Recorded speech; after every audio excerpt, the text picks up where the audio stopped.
I want to give you a hypothetical scenario. Suppose you're a restaurant owner and you're on the first shift and you're getting ready to open the place for the day. And all of a sudden, an entire football team walks in. And I don't mean a couple of guys on the football team just getting a meal together. I mean, quite literally, the entire team, including the head coach. You're trying to figure out how you're going to seat everyone, and how the kitchen is going to be able to handle 50 some odd guys on one ticket. When the coach then comes up to you and says, "We're not here to eat. We're here to practice. Can we practice in your restaurant?"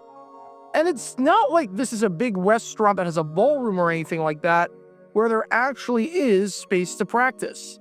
You'd have to move every chair and every table just for a couple of guys to stand together side by side.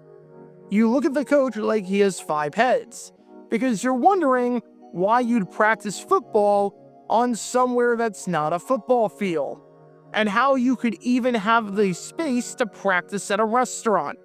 But you decide to allow him to do it. And sure enough, the football team is in your little restaurant holding an all-out practice, getting ready for their next game. Well, I bring that up because this team right here is the 1971 Green Bay Packers under the guidance of first-year coach Dan Devine. As you can probably tell from these highlights, or I guess lowlights, the Packers were not a very good football team in 1971, as any remembrance of the dynasty years of the 1960s under head coach Vince Lombardi were long gone by this point. After the Packers started off the 1971 season with a promising 2-1 record, the Packers won just 1 of their ensuing 9 games, and entering the penultimate week of the season, had one of the worst records in football, sitting at 3-7-2.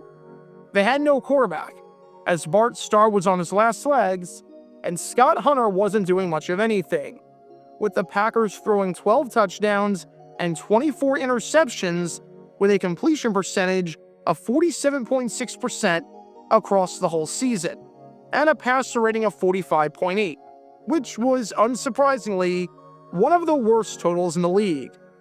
Combine that with a defense that couldn't stop the pass, especially in the first half of the season, as they allowed the second most passing touchdowns in football, and it's no surprise why 1971 was one of the worst seasons in franchise history, and without a doubt, the worst season since Vince Lombardi took over the club in 1958.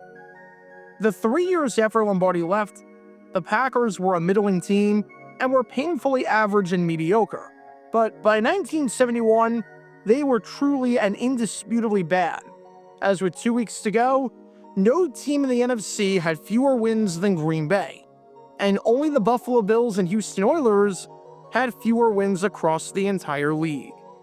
In fact, the only thing colder in Green Bay than the Packers was, well, Green Bay itself. With 2 weeks to go in the season, the Packers were looking to get ready for their final home game of the year, a game against the rival Chicago Bears, even though neither the Packers nor the Bears had anything to play for outside of pride, considering both teams were eliminated from the playoff race. So, the Packers, just like every other team before going into a game, were looking to hold practice, with the practice either being done at Lambeau Field or the adjacent practice field. The problem?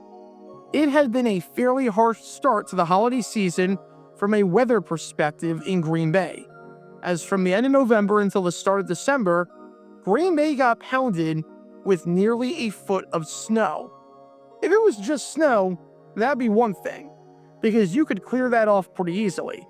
However, when you mix in the snow with rain, it makes the field a living nightmare to play on.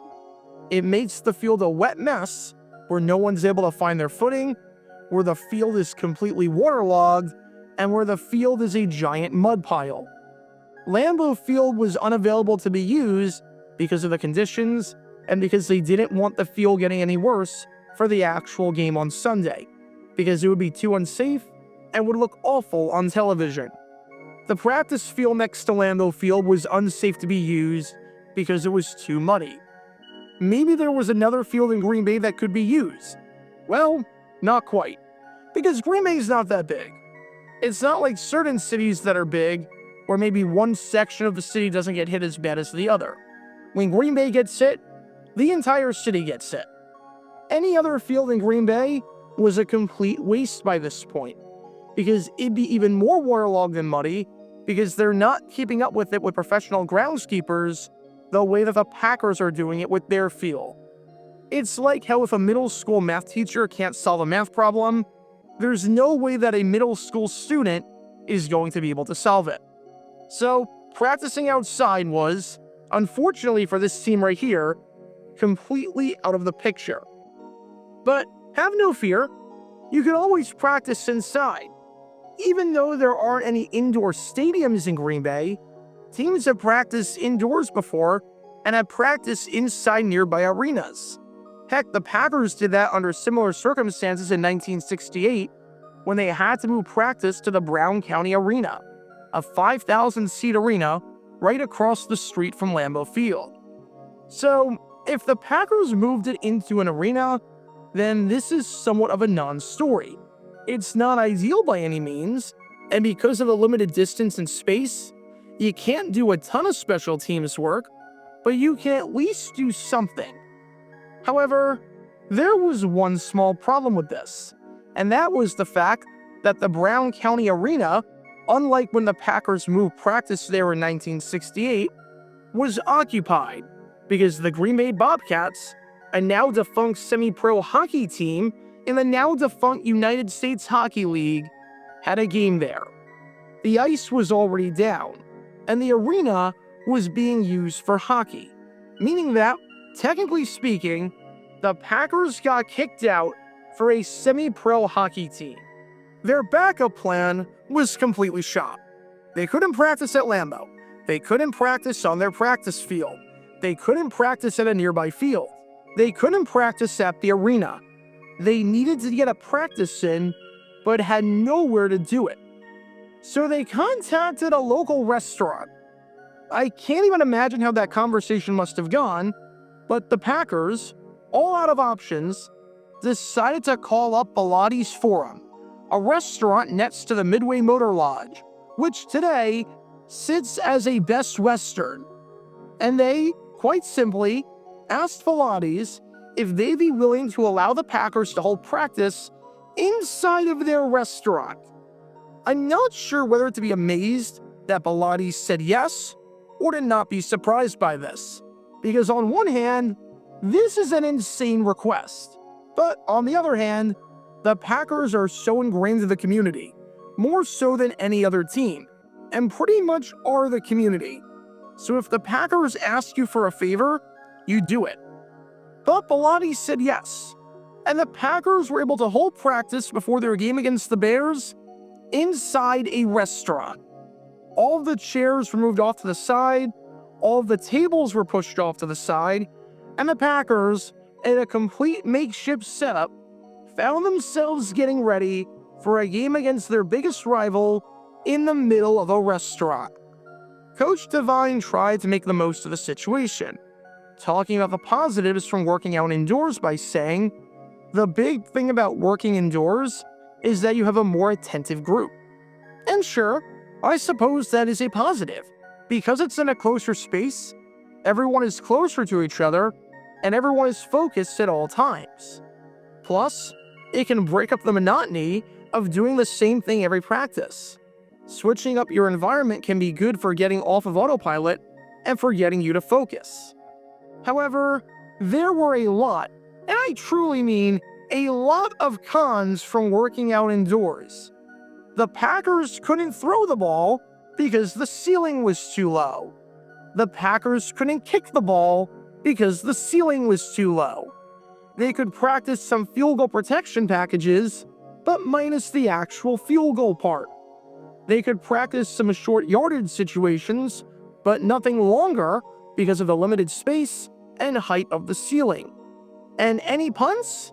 Scrap that, because as Devine said, we couldn't punt the ball very high.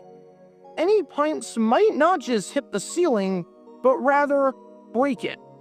Still, Devine said that the team was attentive and made the most of the workout, considering the circumstances, and they should be good to go for the game against the Bears.